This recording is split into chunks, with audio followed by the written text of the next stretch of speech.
Hi, my name is Mike Finan. I am the Cancer Center Director here at Singing River.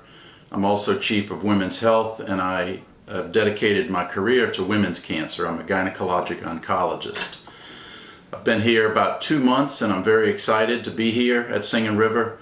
I find the people here are fantastic, the technology is outstanding, and I think we're really at the forefront of healthcare on the Gulf Coast. I'm here to talk to you today about lung cancer screening. And it might seem strange that you have a gynecologic oncologist talking to you about lung cancer screening, but my goal here is to try to improve the health of the population we serve. And we see a lot of lung cancer in South Mississippi and on the Gulf Coast. As you know, lung cancer is primarily caused by smoking, and the good news is there's a very effective screening test for lung cancer, and that's what I'm here to discuss with y'all today. It's very simple. If you have a strong smoking history and you fit certain age criteria, then you're eligible for lung cancer screening. So let's talk about those criteria. First, if you're between the ages of 55 and roughly 80, then you may be a candidate. So anyone over the age of 55 should talk to their primary care provider about this. The second criteria is your smoking history. And that's easy to calculate. It's basically how many pack years you've smoked. And the cutoff is a minimum of 30 pack years. And essentially the way you calculate that is if you smoke 1 pack a day for 30 years, that's 30 pack years. If you smoke 2 packs of cigarettes a day for 15 years, 2 times 15 is 30 years. So it's that simple. There are calculators available on the web that you can look for with the American Lung Association, for example, and you can simply answer their questions and see if you're a candidate.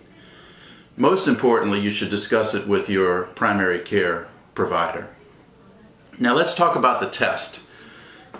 The test is very simple. It's called a low-dose CT, and it's probably the simplest, easiest, and most comfortable and convenient cancer screening test that you can do. We've all heard about mammograms and colonoscopies and pap smears, and really we can only screen for about a handful of cancers if you think about it. Out of over 100 cancers that can affect the body, things like kidney cancer, stomach cancer, pancreatic cancer, cancers of the brain, these are all scary, and we can't screen for them. Ovarian cancer is another one that I see, and we can't really screen for that because we don't have an effective screening test. For a screening test to be effective, it has to save lives. Basically, it has to pick up cancer early enough where it's curable. And examples of those, I'll give you the examples of the handful of tests that have been proven with scientific evidence to save lives. The pap smear, it screens for cervical cancer. It's extremely effective, very effective. The mammogram for breast cancer, very effective screening test. It saved millions of lives. Colonoscopy for colon cancer, again, very, very effective. The PSA for prostate cancer. The PSA is a blood test. It was debatable initially whether it truly does save lives, and it's been de-emphasized by the United States Preventive Health Task Force, but most men get their annual PSA once they're eligible, and most men want to get their prostate cancer treated. Skin cancers, very easy to screen for skin cancers with an annual skin exam. And then finally, the sixth one is lung cancer screening. Lung cancer is very prevalent in South Mississippi. It's curable if caught in stage 1. This is a curable cancer. And all you have to do is if you're eligible, ask your primary care provider for a referral.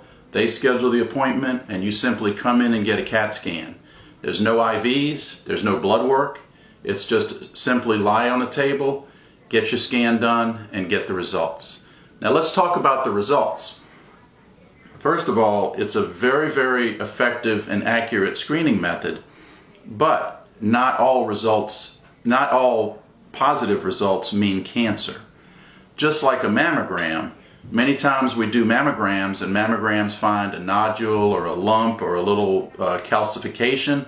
Does not mean you have cancer necessarily. In fact, if you screen 100 people for lung cancer with a low-dose CT, you'll find about 2.5 patients with cancer. So since we can't have half a patient, let's screen 200 patients. If we screen 200 patients, we'll find about 5 patients with lung cancer. So your chances are 90, if you go through the screening process, your chances are 97.5% that you won't be found to have cancer.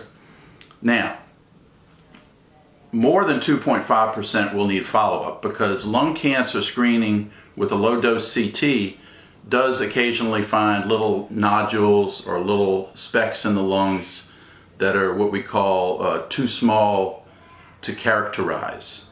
Let's say they're a 1/16 of an inch or an 1/8 of an inch. It might be too small to do a biopsy, and they might just want to repeat a CT scan.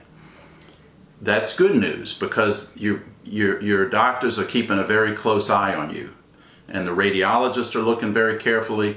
You come back for the follow-up scan, the nodules haven't changed, you'll be told how to follow up, but you don't need any further, you don't need a biopsy or any intervention at that time if they're stable.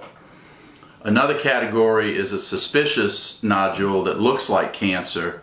Then you'll be referred to a pulmonary doctor, a doctor who specializes in the lungs, and they can take a look down the trachea and into the little tubes that you breathe air in and out of, the bronchi, and they can see if there's something that can be biopsied.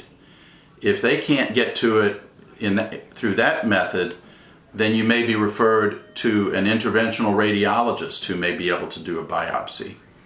Ultimately, the goal here is to save lives, and if we can diagnose these lung cancers early, in stage 1, they are curable. So I would urge you to think about your family, your spouse, your significant other, think about your children, your grandchildren. It's scary to be screened for cancer, because if it's positive, many people are scared to get that result. But it's much better to catch it early where it's curable. And now we have these 6 cancers that we can screen for. Remember, the pap smear for cervix, mammogram for breast, colonoscopy for colon, PSA for prostate, an annual skin exam for skin cancers, and then the ultimate test is the CT scan of the lung, low-dose CT of the lung.